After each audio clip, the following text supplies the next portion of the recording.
अस्सलामु अलैकुम वरहमतुल्लाहि वबरकातुह। उम्मीद करता हूँ आप खैर व आफियत से होंगे। आसान और मुख्तसर तजवीदुल कुरान कोर्स की अल्हम्दुलिल्लाह ये क्लास नंबर 9 है और क्लास नंबर 8 में नून साकिन और तनवीन के बारे में वजाहत की गई थी।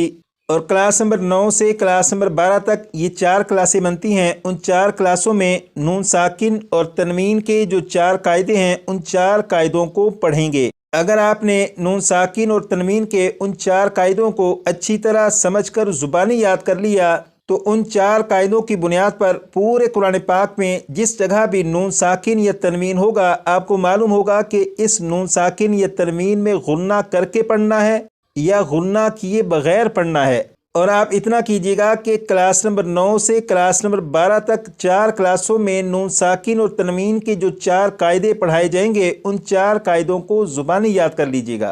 तो आइए अब चलते हैं अपने सबक की तरफ।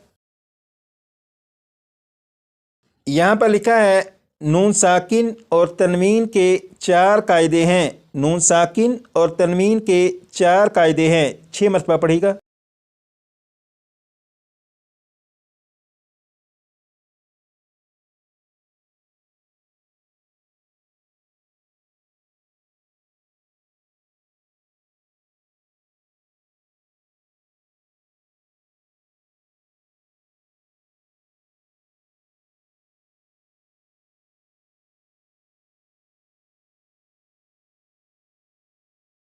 आपने पढ़ा नून साकिन और तनवीन के 4 कायदे हैं। वो जो 4 कायदे हैं उनके नाम यहाँ पर लिखे हैं: इजहार, इख्फा, इदगाम, इकलाब।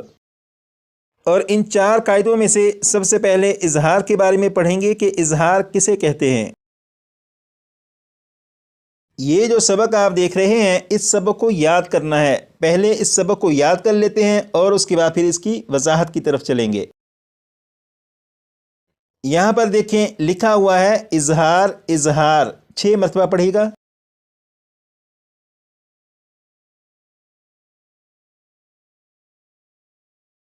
आपने पढ़ा इजहार। इजहार का माना क्या है?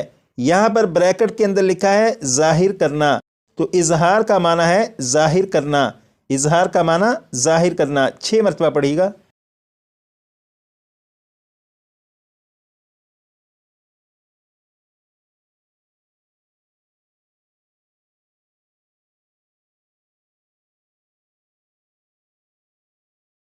अब यहाँ से पढ़ेंगे नून साकिन या तनवीन के बाद।